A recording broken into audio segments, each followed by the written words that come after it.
Dear technical team, can we see the participation online? It's so good to see all the hearts and cool signs that you are sending to us. Let us proceed with our next session. And I'm very honored to moderate our panel number 3 together with Lilia. I will now very pleased to give the floor to our next speaker, Mr. Vasil Lutsik, PhD in Law, Associate Professor, Vice Rector for Research at the State Tax University. Mr. Vasil, can you hear us? We can see you, and hopefully we'll start hearing you in a moment. Good afternoon. I was allowed to unmute myself. It's great to see you. Let me, in the first place, express my gratitude for the organization of this wonderful event. It has become an annual one. It's so great to meet old friends every year at the same place. My report will be delivered from the prospects of my former engagement as the director of the State Social Service. So I will develop on how mediation can be applied in the delivery of social services. If we look at the statistics, we will see that in 2024, there were slightly more than 1,000 requests for mediation as a social service. What are the problems here? Why the number is not that high as it could have been? So the first reason consists in the fact that local communities wouldn't mention mediation when holding the assessment, the need assessment in social services. This can be explained by the fact that mediation is not that well known as a social service compared to others. Mediation is a complex service. Besides the difference of other social services, it is delivered not by a social worker, but by a specially trained person who should be engaged by the social service offices. So when it comes to the promotion of mediation as a social service, we need to keep a dialogue with local communities in the first place and facilitate them to promote mediation and to reach out. Now, speaking of whether mediation is popular or not, required or not by the Ukrainian society, it can be stated that it is very much in demand in the recent time in connection with the displacement of people from certain regions of our country, especially when it comes to families with children, which end up by living abroad. In particular, when it comes to situations where a parent would live with a child or children while the second parent would stay in the Ukrainian territory. So here we are talking about transborder mediation, among others. So in order to somehow promote and streamline trans-border mediation was consisted in organizing a series of pilot projects, in particular in the framework of the Hague Conference, which is responsible for proper implementation of the Hague Conventions, so that our citizens, including young Ukrainians, children, could take advantage of mediation. The application of such tool allows supporting families in difficult and besides when it comes to further displacement of people across European countries and further, having mediation in place may be of help as another evidence of the family's attempt to provide proper environment for children if any doubt arises in this respect. Now, we have come up with promoting mediation at the level of the nationwide strategy for social service provision. Those who have had a chance to familiarize with the draft strategy could notice that mediation was not included in the list of mandatory social services, which is a very sad fact within our activities. We are doing all possible to promote mediation and to strengthen its position as a social service. In order to be more effective, we share success stories. We call on our advocates and supporters to reach out. However, for even greater effectiveness, it is desirable to have mediation institutionalized as a mandatory social service. That would allow to change things faster and deeper. And this is something which may potentially prevent mediation disappearing as a social service. If it happens, we will not be able to restore it in full and to persuade the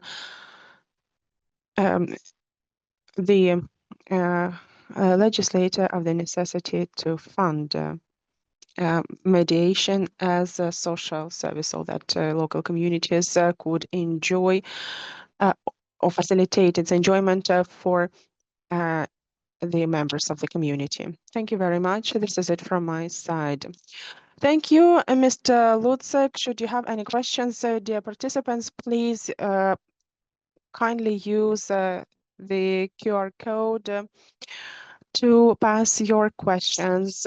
Kudos to you, Mr. Lucek. Thank you very much for your wonderful presentation. And I'm very pleased to hand it over to Oksana Yaremko, PhD in Law, Associate Professor of the Department of Psychology and Social Work at the West Ukrainian National University, lawyer and mediator. Thank you very much. Thank you for having me here. I would rather not use in the Presidium because it is too high for me. It is my great pleasure to take it over from Mr. Vasil Lucek. He raised very important questions related in the first place not to the lack of will to promote mediation in local communities, but to the lack of understanding of why it was necessary. In my personal opinion, mediators should be involved as early as possible in the disputes taking place in local communities so that the parties involved have time to understand how mediation can be interesting and profitable for them and serve to their interests in the first place. People who are not aware may be concerned, may be scared once they are proposed of accepting something they don't even know. Let me remind you of what mediation as a social service actually is. Can you please display my presentation?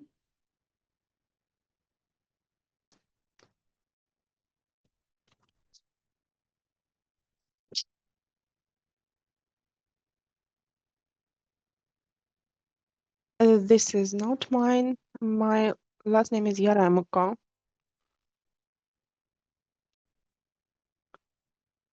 Please do not cast aside the presentation that you just displayed. We will need it later.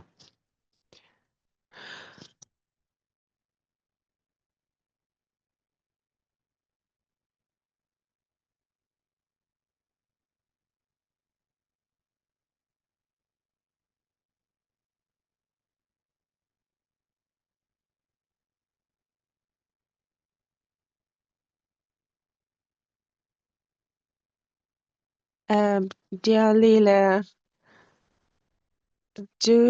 can you demonstrate Ms. Oksana's presentation?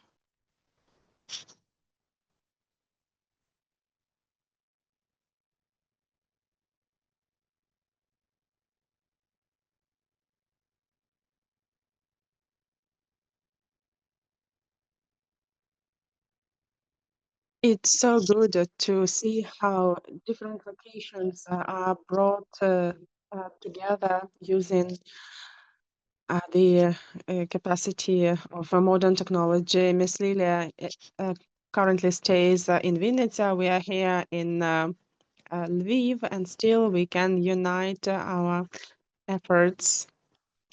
Yes, I'm so grateful to Lilia for her help because um, I will not be able to display my presentation online while intervening offline.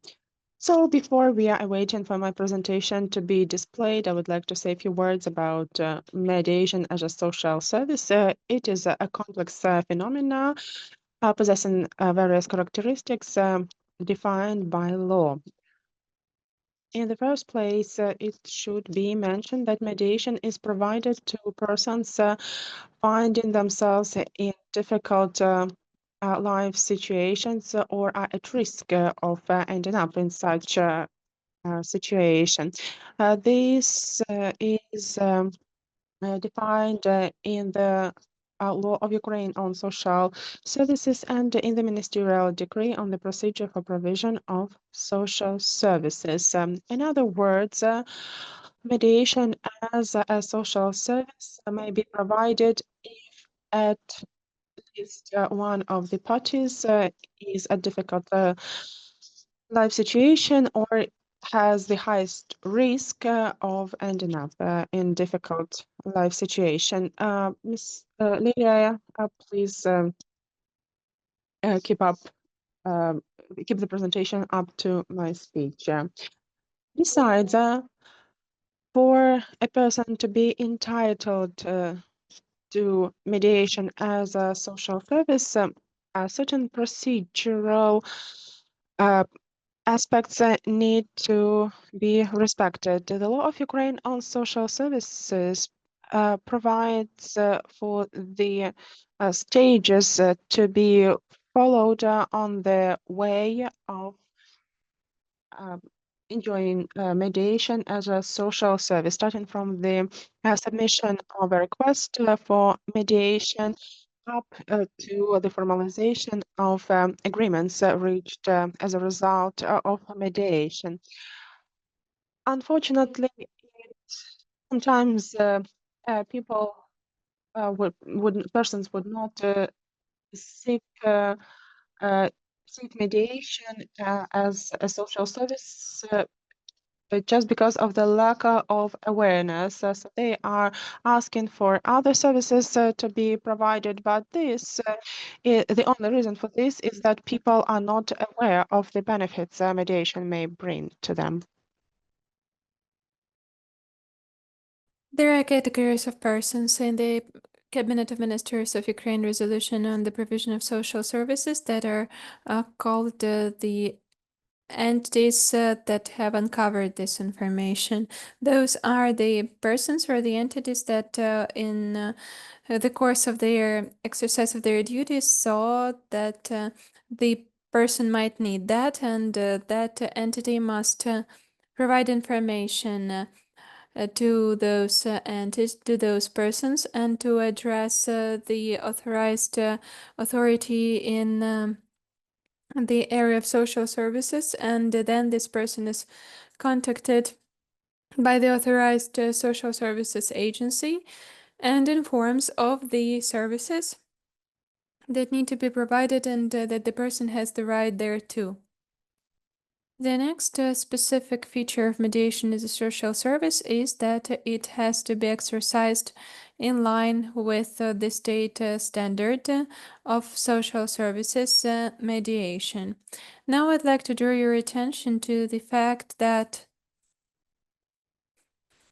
as I mentioned, mediation as a social service is provided to persons that are in dire life circumstances. The law does not provide for an exhaustive list, but the factors that influence the person, and the fact that the person is at a high risk of finding himself or herself in such dire circumstances. And the social service provider can have a question whether this person has this right to this service, because not all the factors set out in the law of Ukraine on social services and in the Cabinet of Ministers of Ukraine resolution on the organization and provision of social services provides a chance to a mediator to have mediation with this person.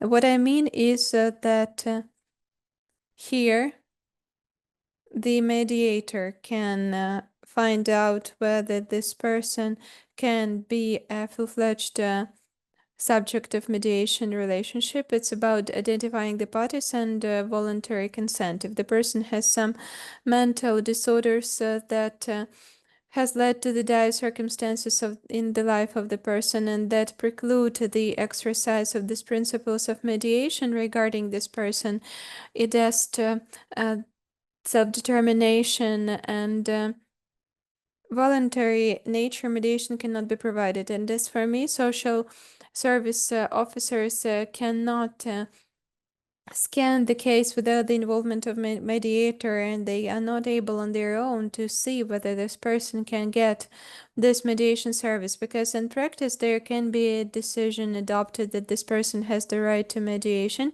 but then the person comes to a mediator, and after conducting this meeting with this person, the mediator sees that the person cannot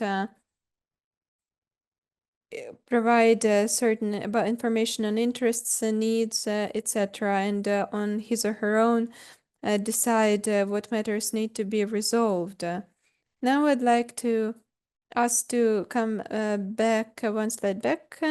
So I'd like to say that mediation is the social service that provides for the intersection of those roles. Today, in the law of Ukraine on social services, article related to the multidisciplinary team has been amended.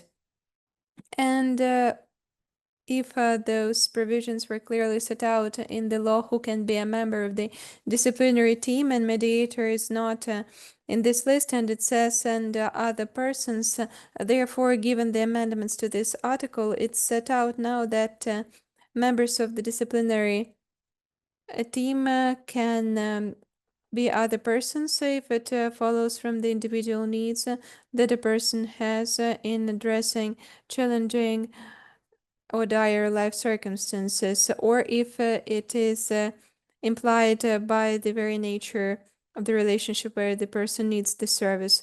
And this, for me, at the stage where we try to uncover the interests of the person, find out information about them, and when the person becomes within the purview, involved in the purview of the service providers or the self-governance bodies, I'd like to remind you that mediation is a basic social service, and it has to be organized by the authorized entity in different territorial units. Therefore, the person, if the person has the right to social service of mediation, such a right cannot be refused.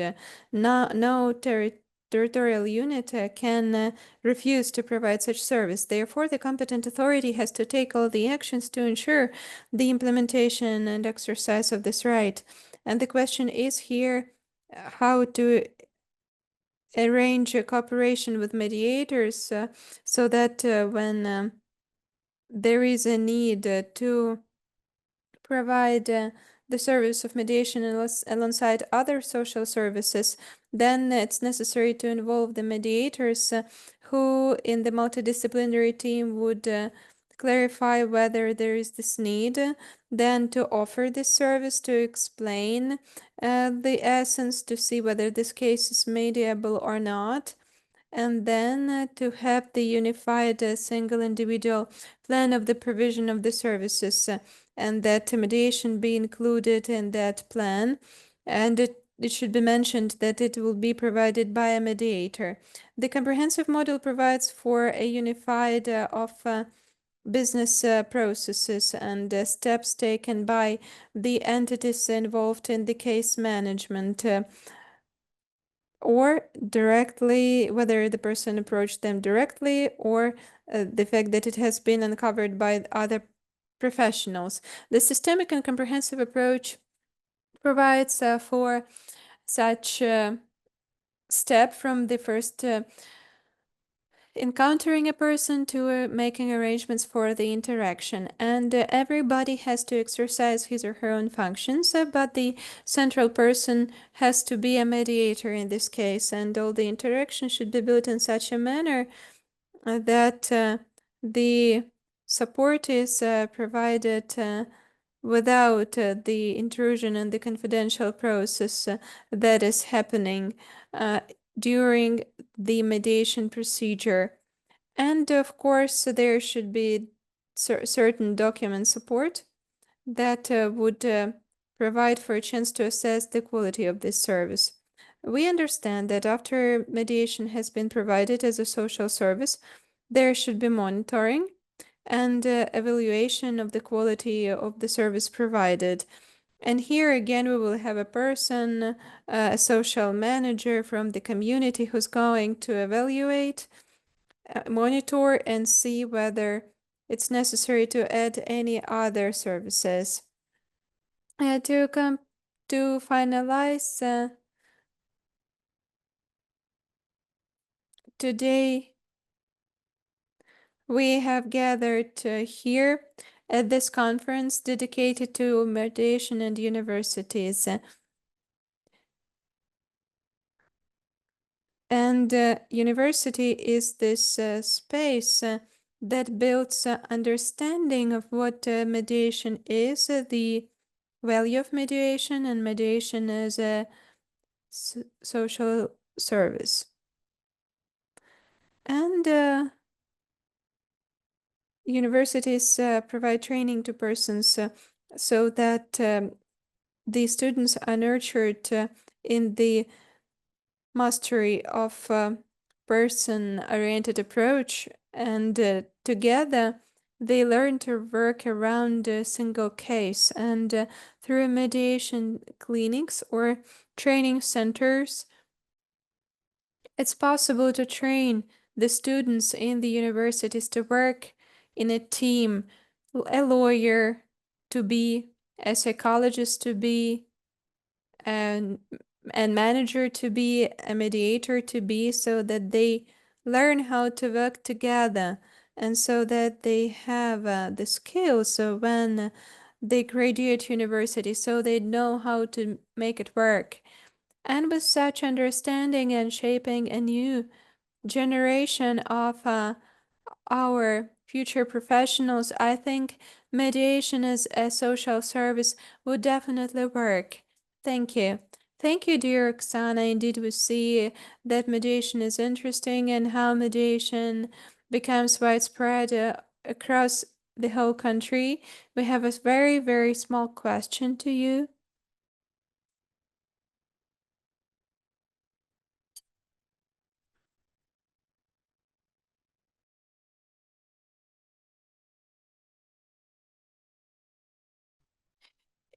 Have you had a situation in your practice when you refused to conduct mediation, when there were people who were less socially protected? Whether I refused in your work as a mediator, whether you had a case where you refused mediation.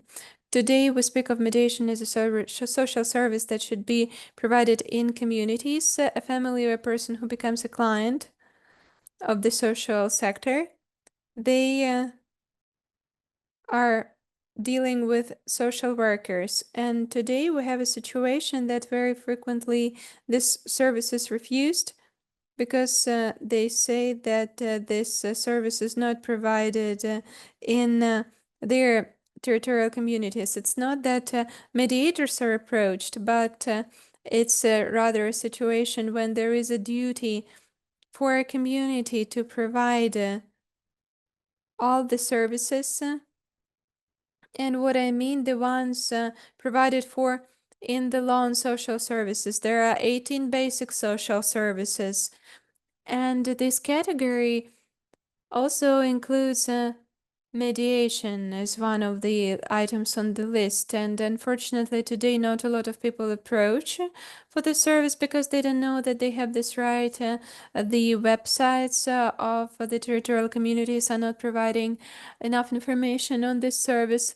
And when they approach, they say that we don't yet provide it. As we heard from Vasil Lutsik, there is needs assessment in the territory of the whole community, so you need to learn what is provided. As we said, they are not even proposed, and this question is not even examined whether the community residents have a need to have this service, and therefore there is no budget involved if they don't have their own mediators than to work with some other mediators. The easiest thing to do is to write that there isn't resources, there isn't a professional, and we cannot provide such a service. And what I say is that we need to work here in such a manner that there is a multidisciplinary team, that the communities take care of their connections with mediators. There are different ways of how they can be involved, and only if there is a certain case and it shows that there is a conflict, at that stage to engage a mediator who could properly inform of this service, because the person is unlikely to approach for this service. And if we see a person in dire life circumstances, the social service and social workers should review this situation, and mediation can be combined with other services. We haven't been able to hold off with questions for later on, but it was useful to hear an answer. Lilia, over to you. I'd like to thank Oksana for this important topic, because multidisciplinary approach to social services is an innovative approach today. And I'd like also to now present our next speaker, Dana Levchenko, who is PhD in law, senior lecturer at the Department of Management and Innovative Department Business School, Krok. STEP University of Economics and Law. She'll be speaking about using AI for mediation and conflict management. As we see, finally, AI is there in terms of mediation. Diana, over to you. It seems that Diana is unable to unmute herself.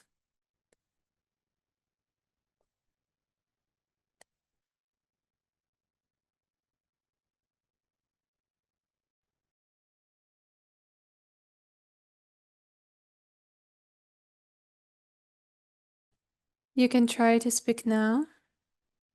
Yes. Okay, good day, dear colleagues. I hope you can see my presentation. I have been presented already. My name is Diana Lepchenko, and I will be speaking about AI in conflict management and mediation. AI is, on the one hand, an information technology neural network that has been created by persons and then is an agent of all kinds of interaction in leisure, in work, and all other fields of communication for the persons who live in the digital era. Here, the use of AI in all fields of human activity should be as secure as possible for humans, should take into account the importance and value of fundamental human rights and human dignity. AI is increasingly being integrated into human relations and work and everyday life, and this integration should create opportunities and use these opportunities for learning, negotiations, mediation, thus making social communications more effective. To provide a more broader argumentation for the use of AI, we should provide the ways of using AI in conflict management and in mediation that have been argued and substantiated by academicians and practitioners. I conducted an internal research, meaning the business school STEP or CROC. You can get this information through QR codes. AI in defense tech is regulatory tools such as international cooperation, mediation, and innovations in technological platforms. The use of AI for monitoring of the risks of blockchain technologies for ensuring transparency of the agreements have a huge potential to reduce conflicts. Also, I'd like to give an example of the use of AI for managing companies, for working with clients and suppliers, and for managing the HR inside the company. That is the second thesis, the second QR code. Third one is most interesting. It's by Maria Kobitz, our graduate, who suggested a model of AI for managing conflicts. I'd like to say that this paper was the winner of Jean Monnet module, Peacemaking Education for Consolidated and Human-Centered Europe. And in terms of the use of AI in peacemaking and peacebuilding, the implementation of a specific bot to manage conflicts. Such recommendations can make mediation more efficient in Ukraine and also provide for the integration of AI in strategic processes that in turn would reduce the level of conflicts in the society and provide and contribute to its harmonious development. All in all, AI can be defined as an opportunity for communication, interaction. The use of AI in mediation broadens the preventive conflict management through the analysis of risks, emotional states, and potential intentions in the conflict. Also, it can be a systematic integration of managerial decisions in complicated corporate or intersectional structures. AI acts as analytical moderator between humans and processes, optimizing the communication change and providing for transparency of the management due to blockchain and neural networks. Also, the creation of specific tools like chat mediation chat bots opens new format of digital peacekeeping in which conflict is looked into as a dynamic process that can be harmonized through certain algorithmic empathy.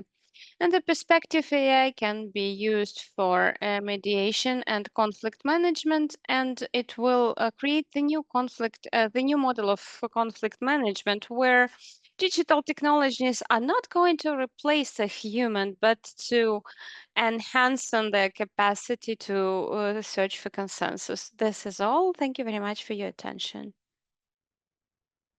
Thank you very much, Diana. AI and mediation topic is very relevant, and I'm sure it will have its momentum in the nearest future. We're discussing with my students whether it is possible to use AI as mediator, and we did the simulation case, and we came to the conclusions that for the moment, AI is not yet ready to be the mediator. Yeah, it doesn't replace a human. I totally agree, but it can assist.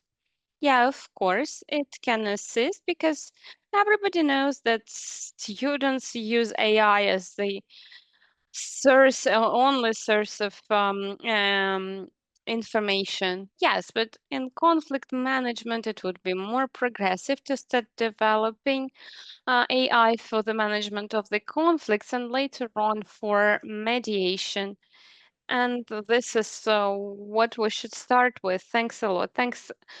Thank you once again for your speech. And now we are happy to give the floor to our colleague from National Polytechnic University, named by Igor Sikorsky, Igor Yakubin, who will tell us about the techniques used in the mediation, ZOPA and BATNA in negotiation interactions. So Alexei Kubin, hello, can you hear us? Yes.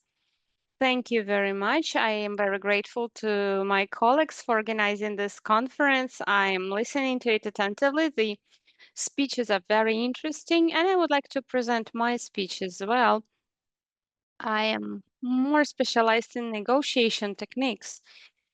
But I would like to combine it with mediation practices because I think we all understand that this is a very fine distinction between negotiate and mediate and whether these roles can be combined. So I would like to present a very popular topic in the international relations connected with negotiations, so-called ZOPA and BATNA approaches. Let me explain you what it means and what can we borrow from these approaches.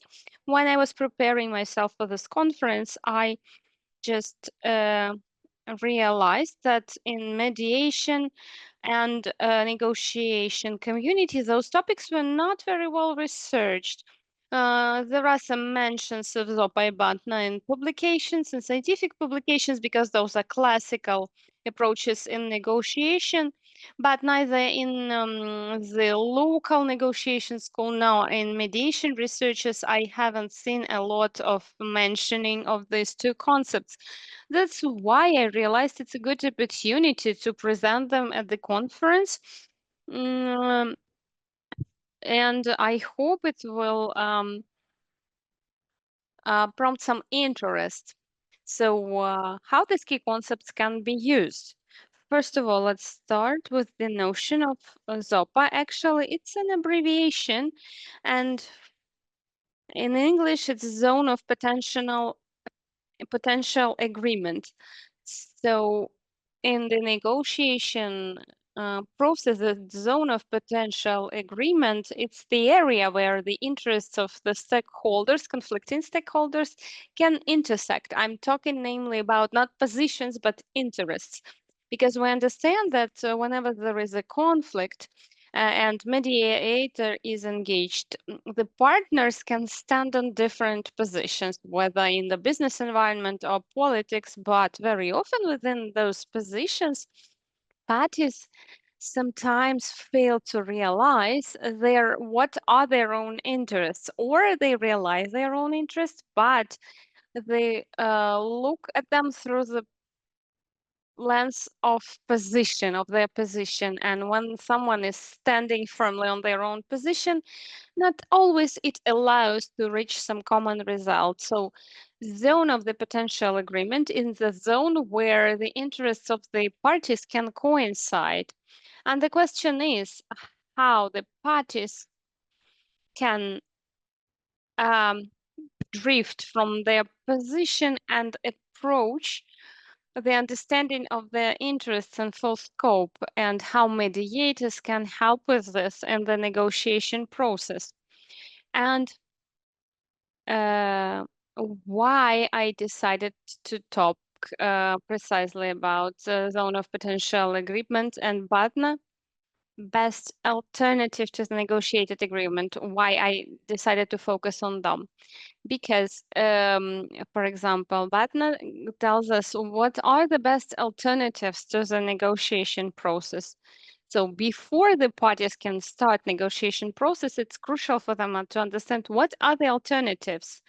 So to put it more simple, if they don't start negotiation and mediation process, what is their best alternative? Rational, well thoughtful alternatives, so that the parties could clearly understand that if the negotiation doesn't take place, if the mediation doesn't take place, what then? What alternatives do they have in their possession? So all these abbreviations, ZOPA and BATNA, are interconnected. In order to form the best ZOPA, we have to understand what is the best alternative for the negotiation. And if the party understand that if they don't take part in mediation or negotiation, then the following things will happen. And they have to understand that they have this alternative. Then the party will feel more confident. So the ability to realize the area of their own interests, to realize the resources and limitations, and to realize the possible steps that can be taken really helps. And when the parties at BATNA level, even before the negotiation process, when they understand what is the alternative to the negotiation, further on, they can be more conscious of what the zone of potential coincidence, overlapping of interest can be. So this is where our potential zone of interests interest overlapping can be also the potential zone for the other partner. And here the mediator, while understanding their partners, can help them to move to ZOPA, zone of potential agreement. It's very important to understand, and I think we all know that in the different cases, business, politics, etc., very often the emotions are very high, and the parties are exchange their position arguments and not the interests.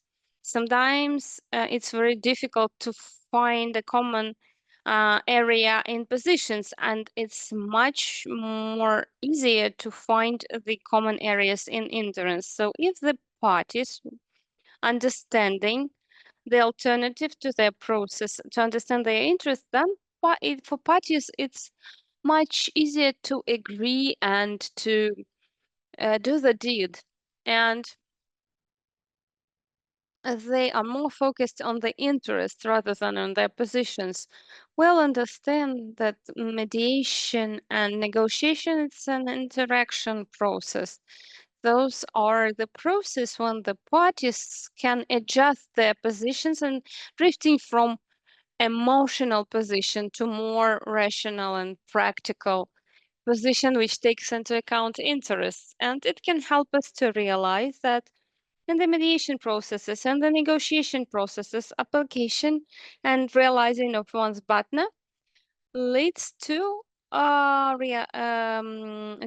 better understanding of our interests in the negotiations, and it helps us to do the better deed and to be more self-confident in this process. And the role of mediator can be really big here. So actually, it's very important to understand that even before the mediation and negotiation process, the parties, with the help of mediator or negotiator, should explore the best alternative to the process. And then it help to find this zone of potential agreement easier that can be formed with the help of the mediator or negotiator. I hope my small speech will encourage you to use these concepts more actively in mediation and negotiation processes. Thank you very much, Alexei. Really, those tools are very relevant, not only for mediators. And now I would like to give the floor to Tatiana Kelamitz, PhD in philosophy, associate professor of the Department of Sociology at the National Technical University of Ukraine, named by Igor Sikorsky, Kyiv Polytechnic Institute. Mediation. Her topic is mediation as a practical implementation of Jürgen Habermas's concept of communicative action. Can you hear us? Could you please launch the presentation? Yes, we can see your presentation. Yeah, hello, dear colleagues. I'm very happy for this opportunity to join such an important discussion about the role of mediation in the university. And my small speech, I hope it will not be interrupted. I'm not sure I will be able to be present during the whole time because I have problems with connection today. From the standpoint of universities, mediation for me is a very important factor of forming of social trust. And the universities have certain task in spreading mediation, and I see this task as a general concept of general value of mediation. So it's not necessary to be a mediator, but you have to understand the mediation culture and mediation value, and you have to implement them. So today I'm going to speak more about values of and culture of mediation. And when we're talking about mediation in the context of sociology, it's very important for me to explain you how mediation can be interpreted in the theory of communicative action. And I will be talking about the concept of Jürgen Habermas. I thought there will be some dedicated theoretical panel. That's why my speech may be a little bit in dissonance with the previous speakers who were more focused on practical dimensions of mediation and its practical usage. And I want to speak more about the values of mediation. Mr. Ruslana Havreluk has a scientific work about, she's one of the co-authors of the scientific work on the values of the mediation. Please, next slide. And what can we say about the modern world? The modern world is the world of communication. As Bourdieu once said, everyone who works in a certain field claims for totality, and people who work with communication claim that communication is the most important. People who deal with mediation say that mediation is the most important. I am in between, and I can say that all the world is the communication based on the mediation approach. Why? Modern world demonstrates certain crisis of trust in society. We all feel it, and it's very important to have the practices at hand that can restore the trust. And mediation is one of the practices based on trust, and one of the practices that is able to restore the trust. Mediation is not only a tool with the help of which we could regulate conflicts. Mediation is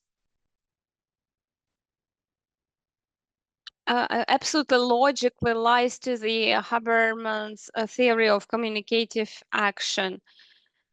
Next slide, please.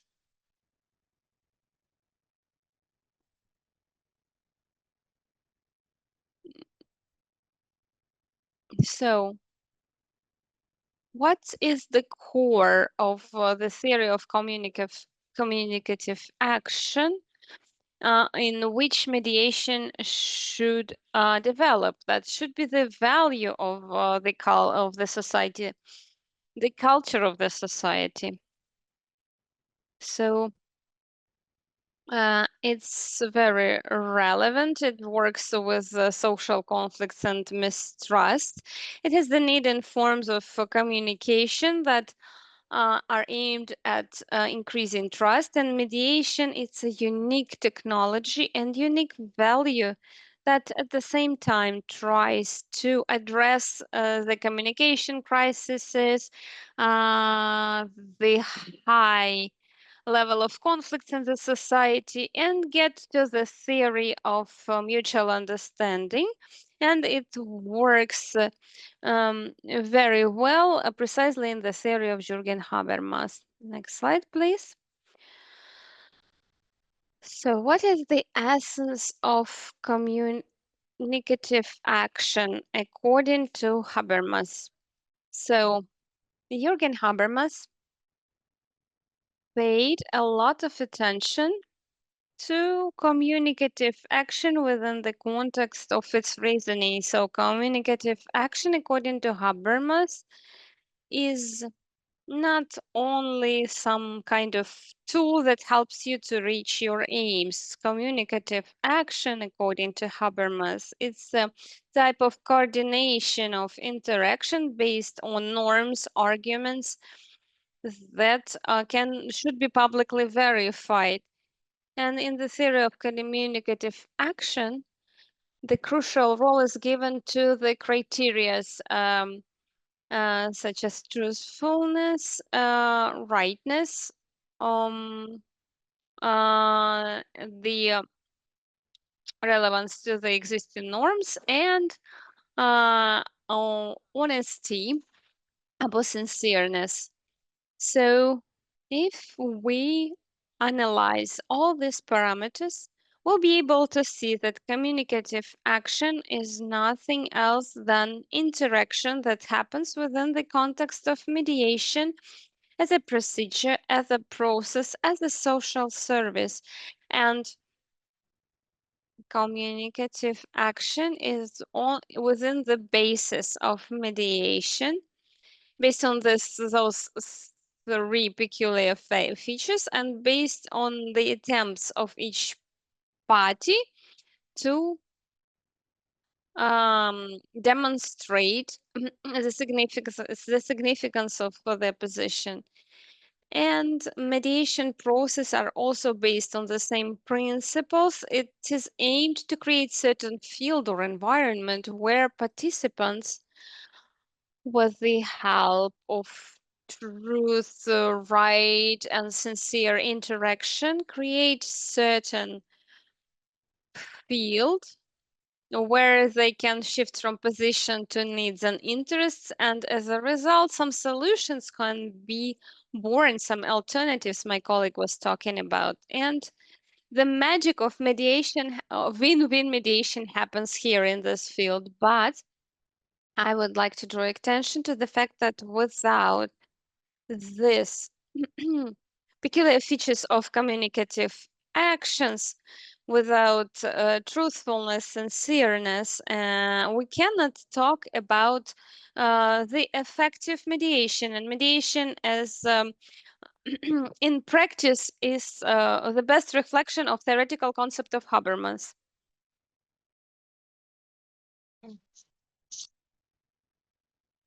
The mediation is an out-of-court,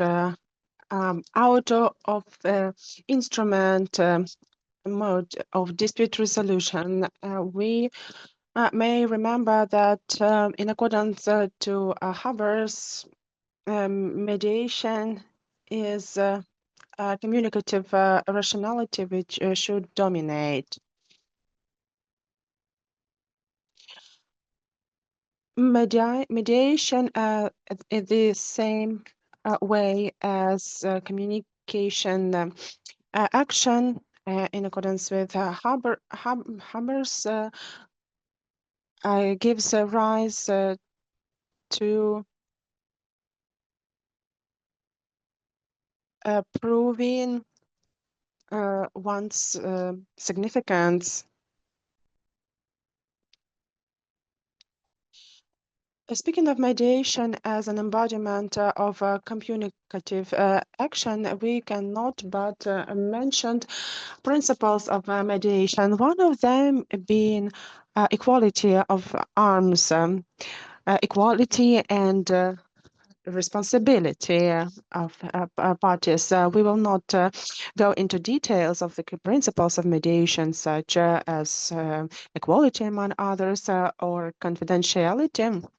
We will limit ourselves to mentioning equality of arms, which implies equality of rights, but also equality of responsibility of parties. Next slide, please.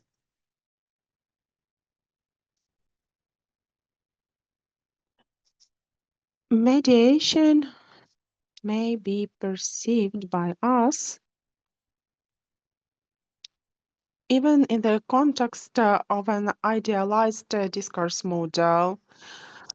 This is about a discourse of pressure, and the logical structure of dialogue is a mandatory element of mediation, because we all know that mediation as procedure follows some logics. We know that if after having heard both parties, we start immediately producing some solutions, we violate the logic of mediation. So in this meaning, in accordance to Jürgen Habermas, mediation is an idealized communication action. Besides, in the framework of mediation, we need to check the clarity of intention, the truthfulness of intention, and some others which Habermas uses for the characteristics of discourse. All these components are necessary to make mediation effective and efficient. Next slide, please. Another interesting concept with Habermas is a so-called concept of life world. So in his philosophy, this life-based world counteracts or is juxtaposed to systemic rationality. So mediation is a mean of restoring interpersonal relations in the field of life-based world. Habermas um, highlights that communicative action is about understand, while an instrumentalistic action is more about dominating, about making some public stunt of oneself. So we are facing a conjunction of various narratives and various standpoints within this live-based world. The live-based world is also an attempt to narrow the distance between the system represented by law, by power, and live-based world.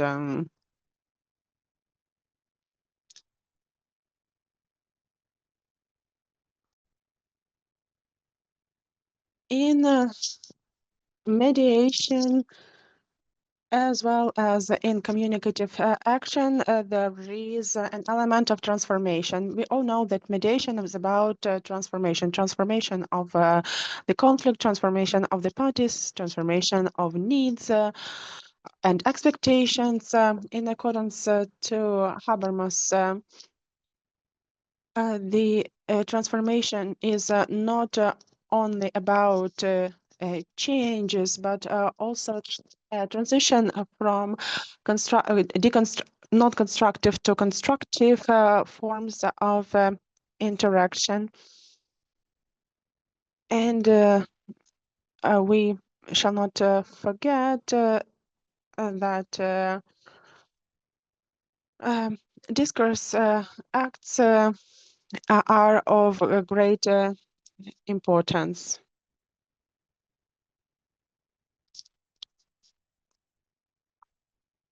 Let us move forward, please. In the communication,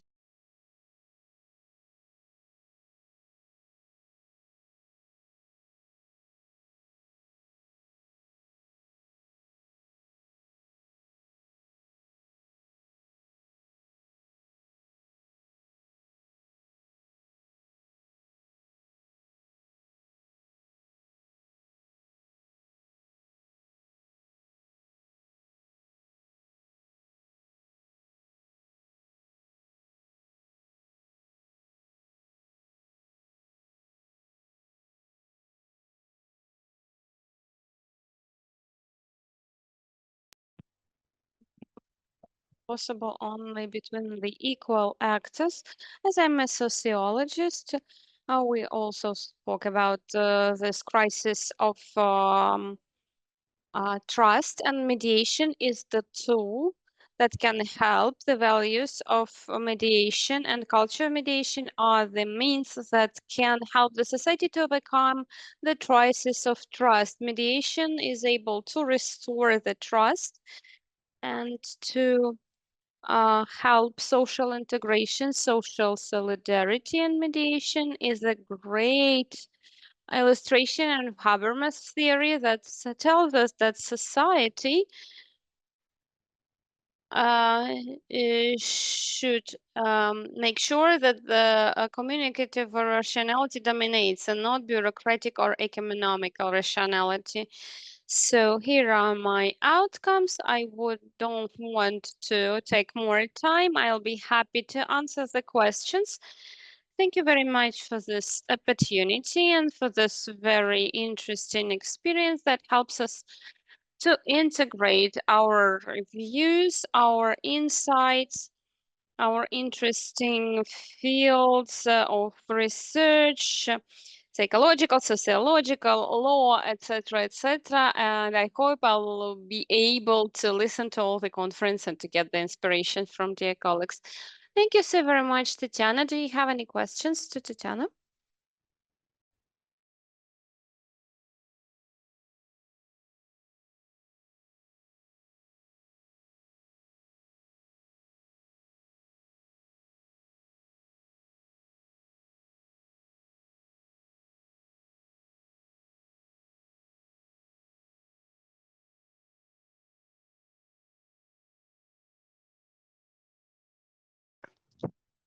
So the next speaker is from among our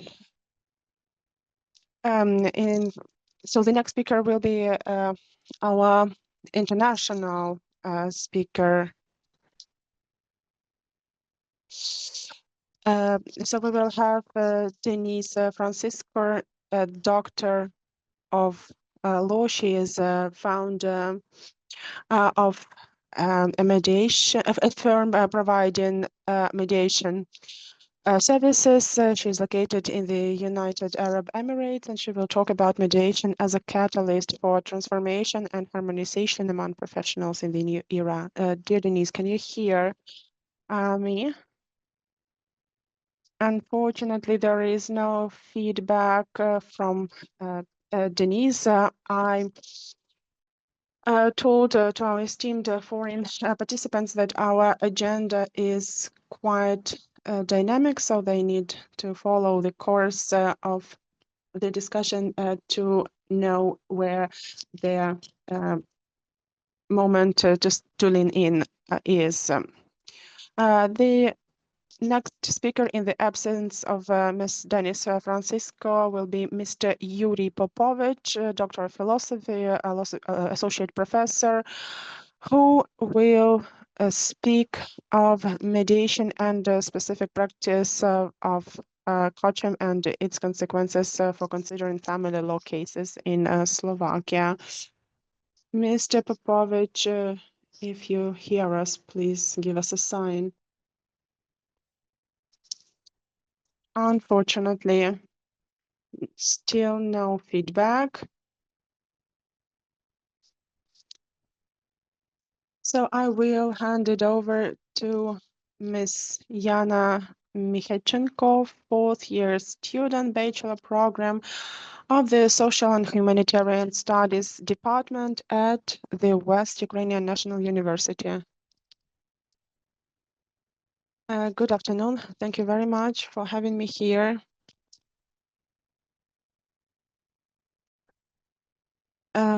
Family as a basic of the society changes under the influence of internal and external factors. The internal factors are related to the processes happening in the family, financial situation, parenthood, etc. The external factors include some social processes happening in the external environment. Will there be presentation to back up my speech?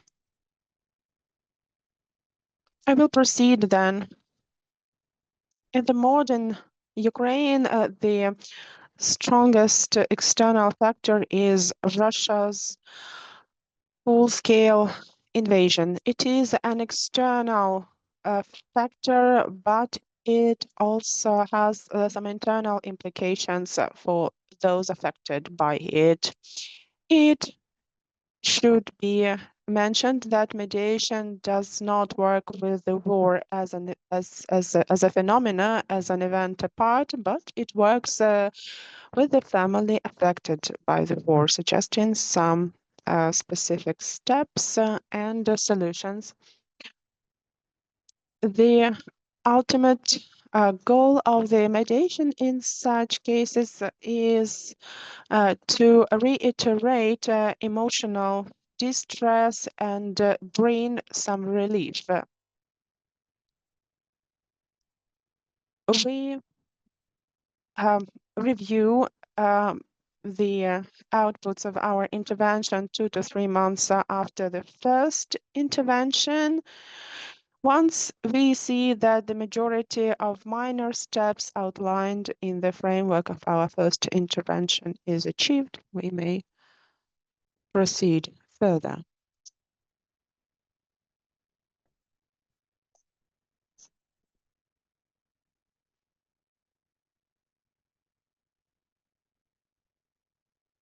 In the process of family mediation, we may define Four main stages. Check for mediatability.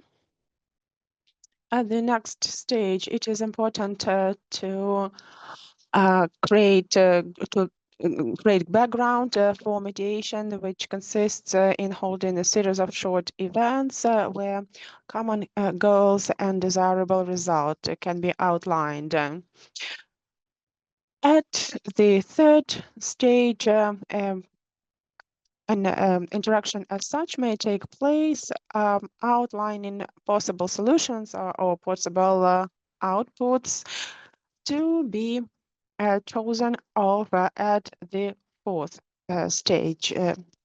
So such an approach makes the whole process structured and allows avoiding potential escalation in the future.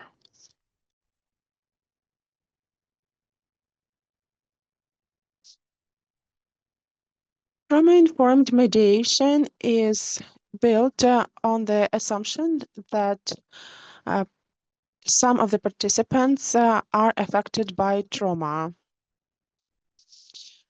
That is why mediation should minimize triggers and preserve control. To achieve that, mediation should take place in appropriate with appropriate pace, with pauses if necessary. Some security and safety rules should be predefined. A stop word should be agreed, and friendly and calm environment should be guaranteed with no screaming, shouting, and other displays of aggressive behavior. Besides, some parallel interventions may be offered to participants, such as psychological, legal, or social support.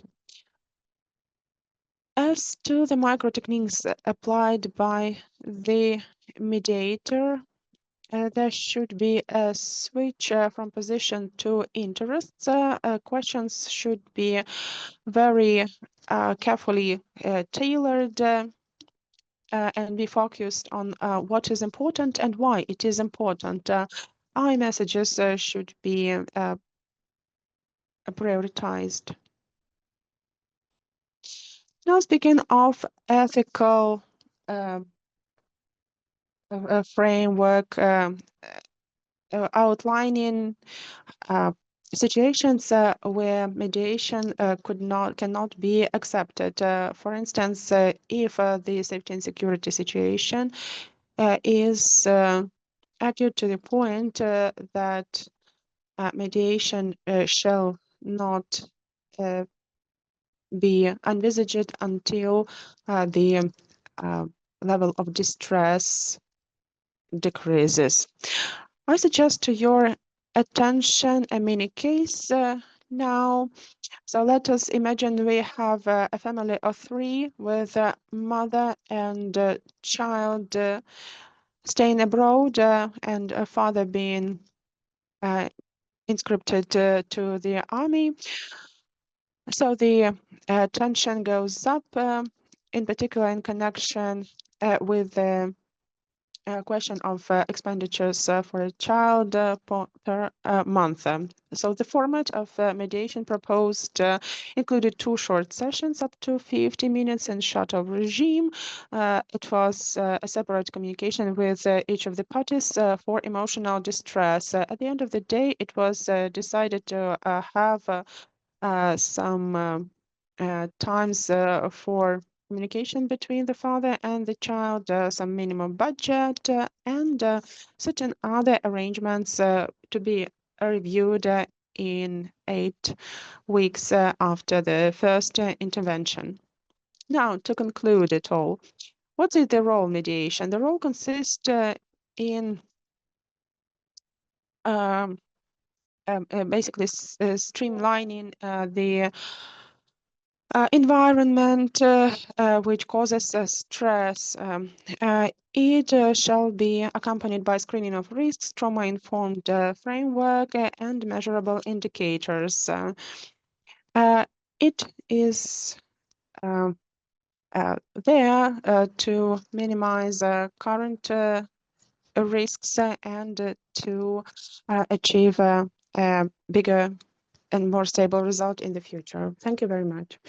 Thank you very much, dear Jana. Thank you for giving us a very practical example. It is always more motivating and helpful to understand things via specific examples. Dear colleagues, let me check if Mr. Popovich has joined us, or maybe Miss Francisco is online. Good afternoon. Is it Mr. Yuri? It would be a pleasure to present our next speaker, Yuri Popovich, Doctor of Philosophy, Associate Professor of the Department of Social and Humanitarian Sciences, Greek Catholic Theological Faculty of Prešov University in Prešov. So you will be speaking of mediation and specific practice of Cochem and its consequences for considering familial cases in Slovakia. It would be a pleasure to hear you. Good day. I'd like to say hello to everyone, dear organizers, dear colleagues, dear speakers, dear ladies and gentlemen, students.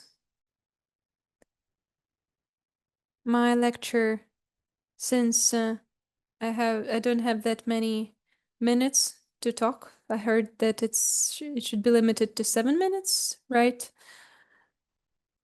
10, 15 if you want. No, but 10, 15 is too much. I'll try to be brief. As far as mediation is concerned, today is a day when we help our armed forces.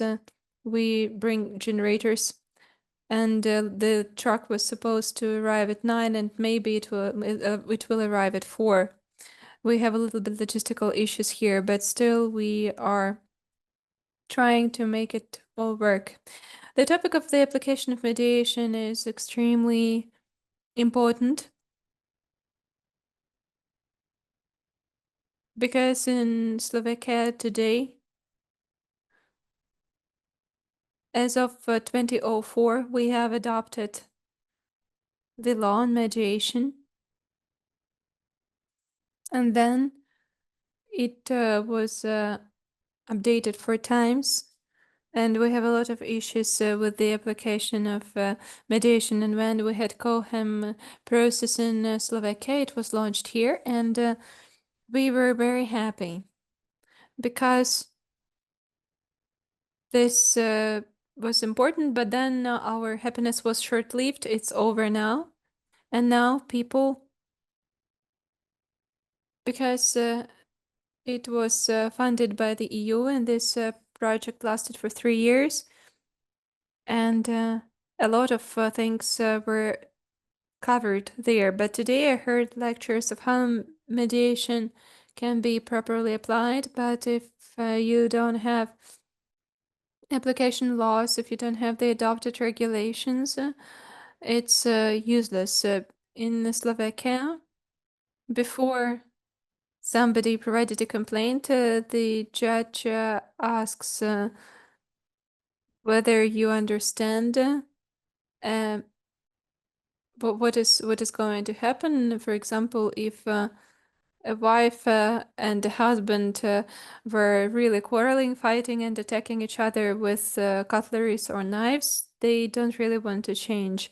And the question is, how can we apply it? For it to be... Excuse me. I have some issues with my voice. So I suggest that the first meeting, information and mediation meeting, that it should be the basis, because here in Rzeszów, we have our regional court, and we suggested to have such a mediation clinic where before somebody files a complaint, for everybody to go through that clinic. Mediation is important if it can be applied, if it can be used. And it is extremely important that mediation provides opportunities for communication, because everybody then has time that has been allocated when the documents would be signed, when the first mediation meeting takes place, and then everybody understands the rules, they comply with the rules, and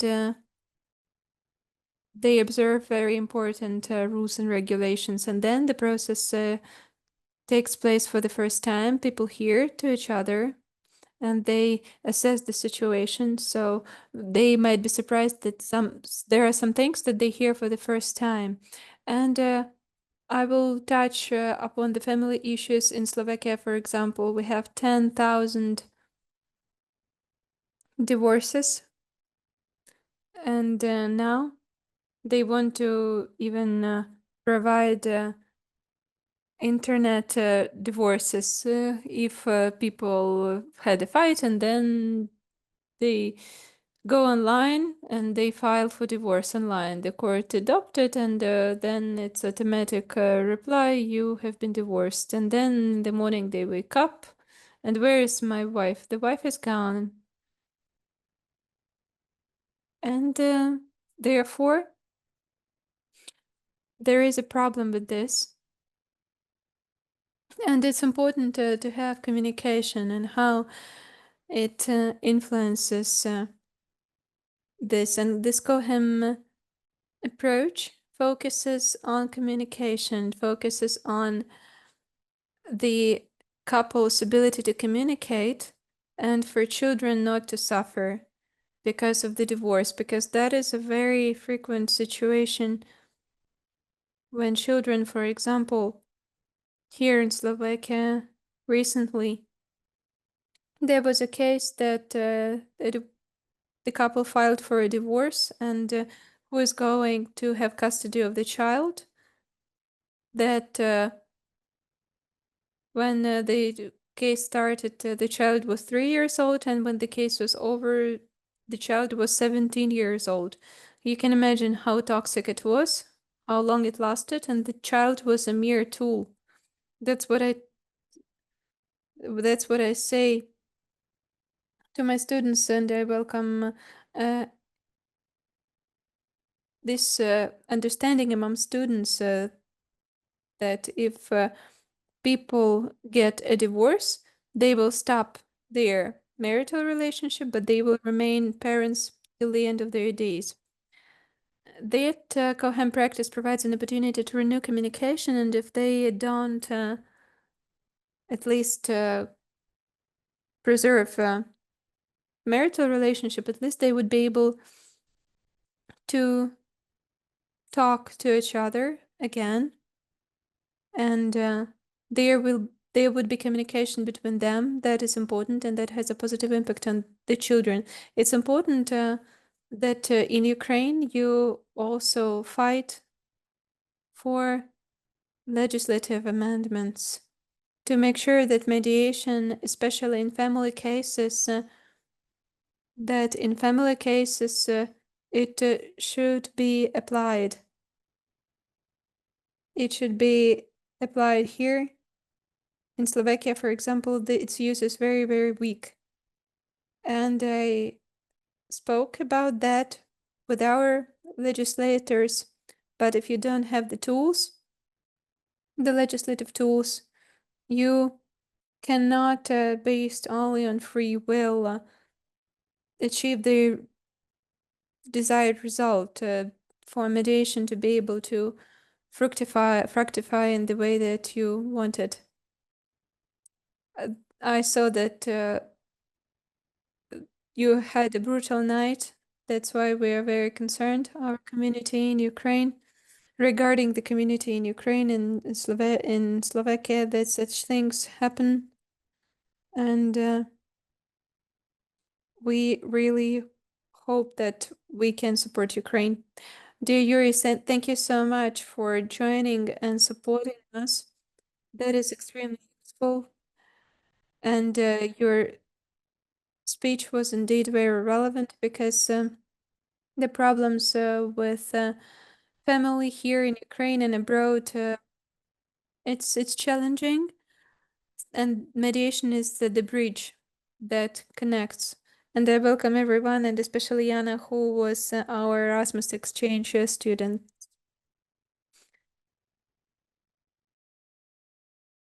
I'd like to introduce our colleague, Denise Francisco from the United Arab Emirates. Mediation as a catalyst for transformation and harmonization among professionals in the new era.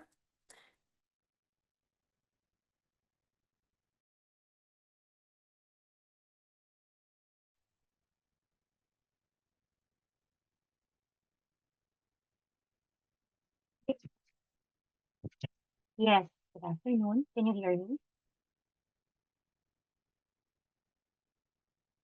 Okay. So hi, good afternoon. I'm from the UAE. Good afternoon. I'm Denise Camille Francisco.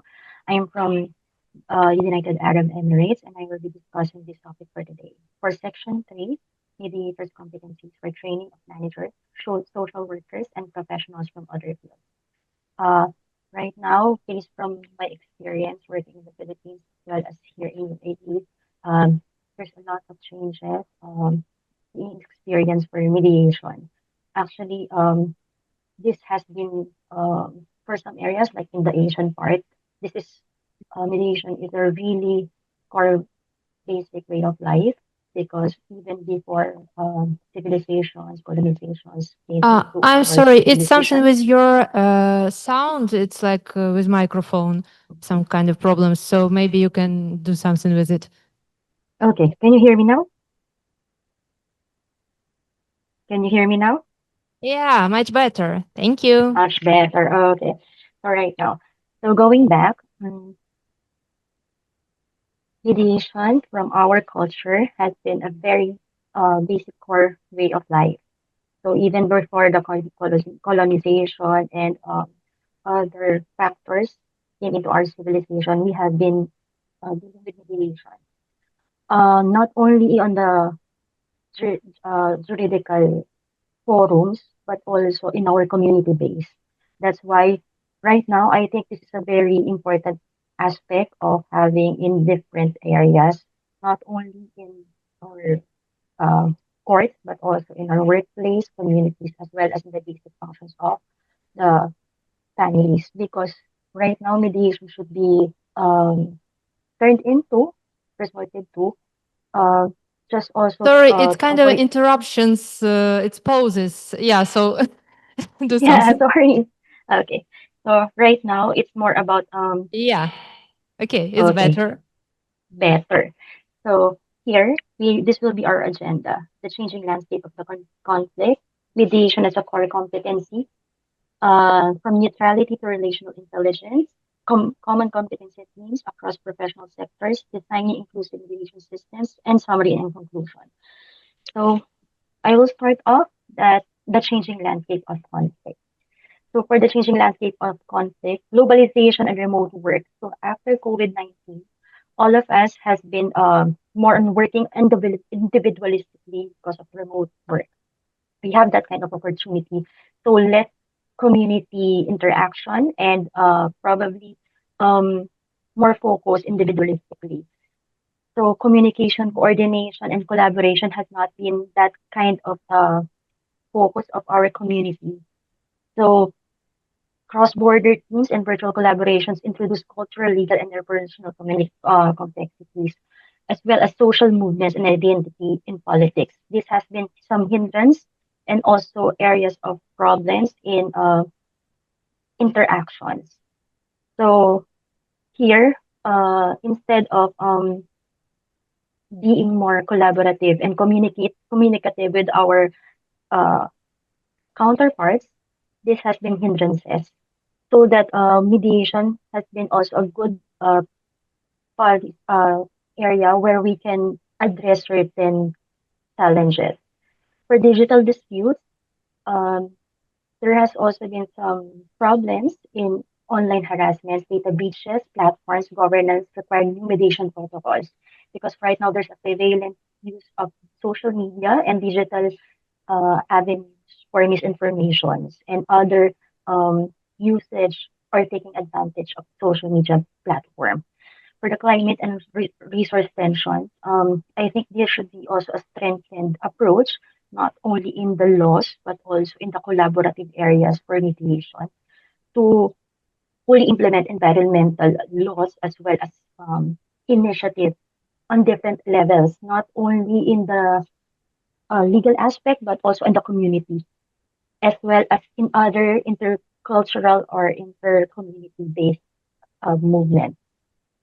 Mediation as a core competency. So what we are having right now for us, mediation is not only the level of legal alternative dispute resolution, but also should be resorted to in different areas of professionals because we don't have to wait for certain conflicts to be elevated in the legal aspect or legal forums, but of course we have to because it can be used as a delay tactics.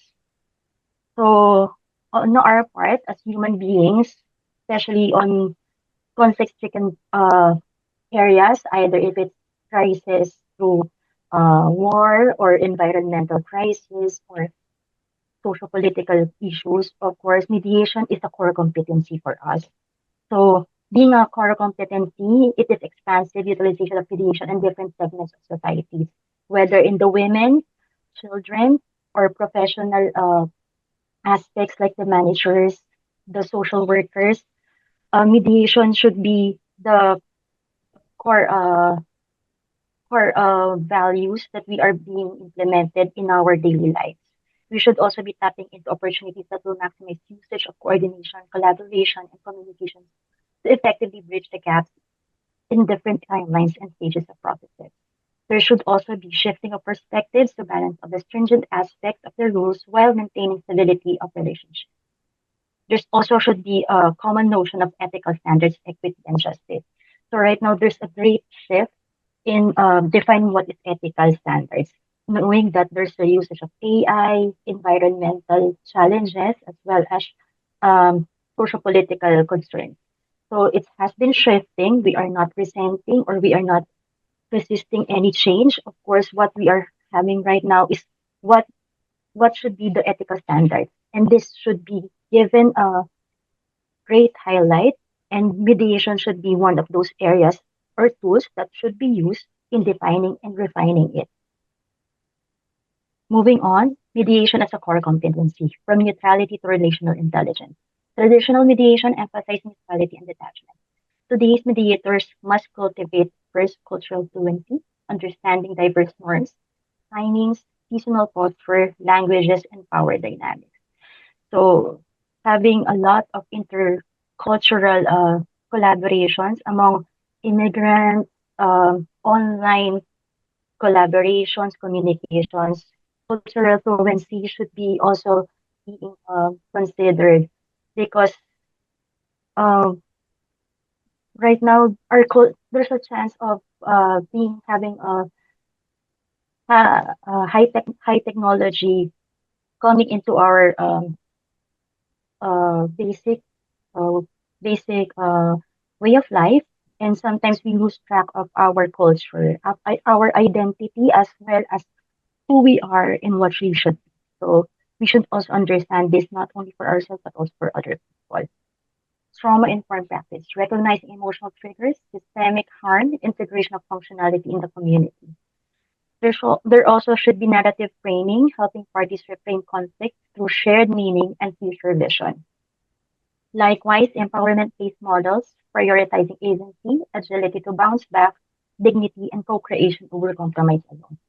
So I want to emphasize on the last part, empowerment-based models. So right now, after the COVID-19 pandemic, I think everyone has his or her own share of agility to bounce back, either financially, physically, emotionally, psychologically. We are all doing our own way of surviving or making things work for all of us. Of course, in some areas they need it most.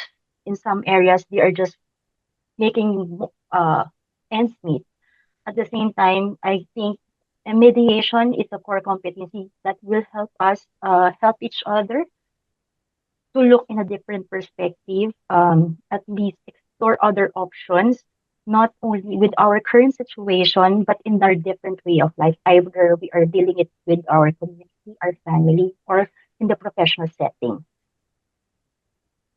So for the common competency themes across professional sectors, trainings should be emphasized adaptable, trauma-informed, and culturally fluent skills, wherein we can there is a conflict mapping, identifying root causes, stakeholders, and escalation patterns. So for the conflict mapping, it's important that we should know the facts, the issues, as well as the possible solutions that we might be um, considering to resolve a certain aspect. Also, the stakeholders, not only the parties, but as well as the parties who will be involved in cascading the solutions and the escalation patterns, because the escalation patterns in terms of whether we have reached a certain settlement of settled agreement of rules or resolution, the escalation patterns will determine how we can adapt or adjust with certain or tweak certain solutions that can be adapted in the implementation stage. So for the facilitative dialogue, structure conversations that foster safety and clarity. So whether we are in a professional, family, or community settings, there should be a facilitative dialogue. Emotional literacy, recognizing and responding to emotional cues with empathy. Power of equity and awareness. Navigating systemic bias and positional authority. There also should be an agreement design, crafting outcomes that are manageable, inclusive, and actionable. For designing inclusive mediation system, this is what we recommend for certain mediation relevance in certain professional aspects. Like for the managers, there should be more team dynamics, performance disputes, uh, intervention by the managers, and change resistance. So, of course, managers having that kind of role, they should be more visible and proactive in managing certain conflicts at their level. So, in order for us or for that unit not to elevate certain matters into instances that are blown out of proportion, if they can prevent it. For the social workers, I think there's also a growing increase in the functions, not only for them to intervene in family conflict, trauma-informed dialogue, but also in the advocacy, because prevention is also a good solution rather than cure. So at a certain level, they should also be advocating for mediation. So for educators, um, student, parent, teachers uh, should also be aligned, and classroom tension. So in different communities, they are promoting peer mediation. Peer mediation in the sense that there's also uh, collaboration not only among student, parent, and teachers, but also in advocating for a healthy, happy, and safe space for the classroom among peers, students, and teachers. So for healthcare staff, there should be patient-provider trust, interdisciplinary collaborations as well. For the legal and HR professionals, there should be pre-litigation resolution, workplace investigations. So this is the typical usage of mediation. So for the legal side, I think based on my uh, interaction also with other communities in the different mediation organizations, there's a growing expansion of mediation, not only in the legal aspect, HR aspect, but also in the immigration, in the embassy, and of course migrant workers, because there's having people having to leave their countries or areas, they are also in need of assistance on how they can integrate and adapt in certain locations to be more functional. So other than that, there's also NGO leaders, community engagement, and donor stakeholders alignment. So for mediation, in order for mediation to be a core competency, we should also um, highlight or focus on the designing inclusive mediation systems. And in order to do that, there should be training formats and delivery models. So for us, um, we want to highlight which areas or training formats that we think uh, will be helpful for professionals to adapt or to focus on in order for them to implement mediation among their units. So for workshops and retreats, there should be immersive scenario-based learning with peer feedback. So we want to have a more interactive uh, pre-training and post-training models to gauge and fully implement the mediation, how effective it will be. For digital micro-learning, bite-sized modules on conflict styles, de-escalation, and resolution. For sector-specific simulation, there should be role-play exercises tailored to real-world challenges. Not only for real-world challenges, but of course based on certain studies and effective plans that are already implemented in certain areas that are applicable to them. So of course, for women who use certain areas of conflict-stricken countries like Iran or Venezuela or other countries where women really put up med, mediation as their core competency to promote peace building as well as possible solutions in their community. This has been a good opportunity for a model to be replicated in other areas. For certification packs, of course, mediation is a specialization within leadership, HR, and social work programs. So there are certifications that accredit individuals who are other professionals in other industries and can take mediation, and they can learn certain negotiation skills, conciliation skills, and certain points will be earned by them and can be added to their competencies as their in their profession or in their industry. Reflective practice tools, journals, dashboards, and guided reviews to support growth. So these reflective practice tools can also be used to as a basis to market, not just in the marketing or advertising field, but of course to promote the advocacy of using mediation as a core competency. Because of course, mediation is uh, not just something. It's not just a product that you sell. It's a way of life that you want to promote peace, and of course, justice as well. So inclusive and scalable design principle. So for this principle, what we focus on are accessible. It should be accessible or multilingual for multilingual content, mobile-friendly platforms, and neurodiverse accommodation. Another one is the contextualized and transparent principle wherein there should be a grounded in the realities of each sector's power dynamics and ethical framework.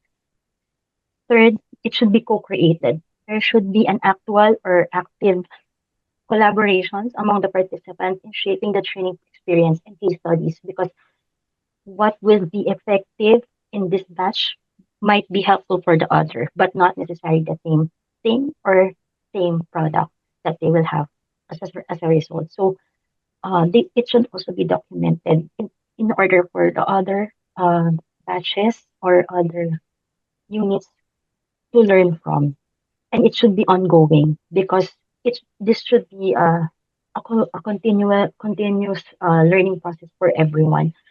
Um, it might be not frequently or in a different kinds of setting or different timelines, but of course it should be ongoing. So in order for them, the peer networks, mentorship, and continuous learning pathways to grow and fully crystallize or more solidify. Measuring Please impact. finish. Yes, Professor, huh? yes. Thank you for your informative and relevant presentation. We appreciate Yes. your participation in our conference. We hope to continue friendship with you in the future, and good luck. Thank you. Thank you so much. Have a great day.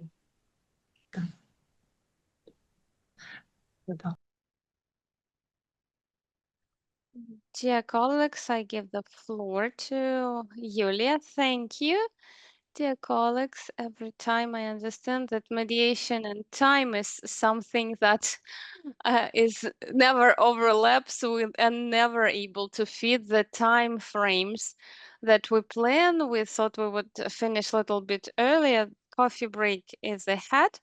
I was supposed to be with the next speech, but I will not take your time because coffee is important. My topic was about the research I was doing. I will do the questionnaire and I will send it to you, and I will be very grateful to you if you fill in this questionnaire. Thank you very much for your patience and attentiveness. Thanks to our speakers for very interesting speeches. It feels like I'm in the darkness, but no, the sun is still there.